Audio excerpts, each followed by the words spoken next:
What I think as Eskom Renewable will be doing when it comes to wind, I think it comes or it stems from the IRP plans that have just been released by the minister, where wind is actually the second biggest source of renewable energy.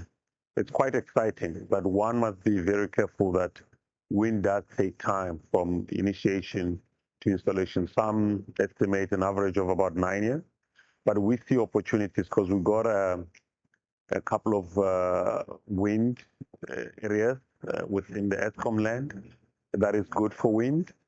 And also, we are looking at repurposing some of our power stations. There is indication of good wind in some of areas closer to our power stations. So we see wind playing a really, really critical part.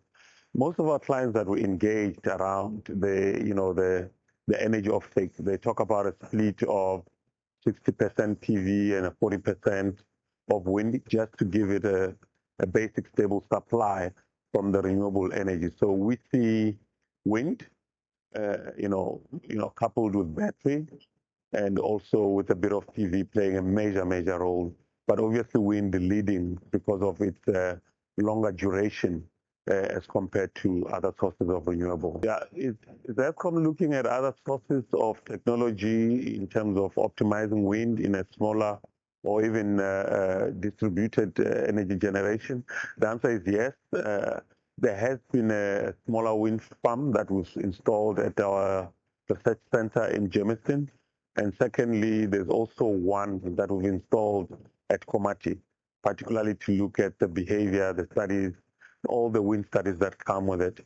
So far, we've received interesting studies that suggest there's opportunities. In fact, we used that to study the Komati, that it did indicate that there was a good wind within the Mpumalanga area. However, the challenge that we face, given most of our land is in Mpumalanga, is really the underground workings, the geo-stability issues that we have.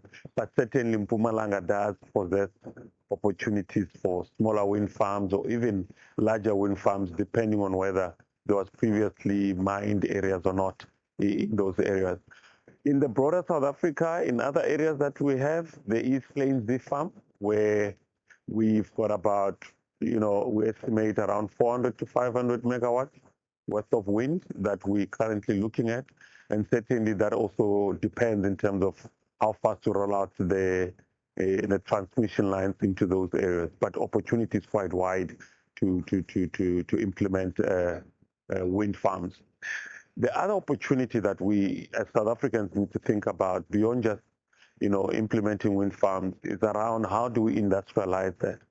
If really 80 gigawatts of energy in the next 15 years is going to be coming from wind, I think as South Africans we need to look at opportunities to localize and start manufacturing some of those, or partnering with global players that are quite big in that area to localize that 80 gigawatts of wind farm opportunities that are coming our way.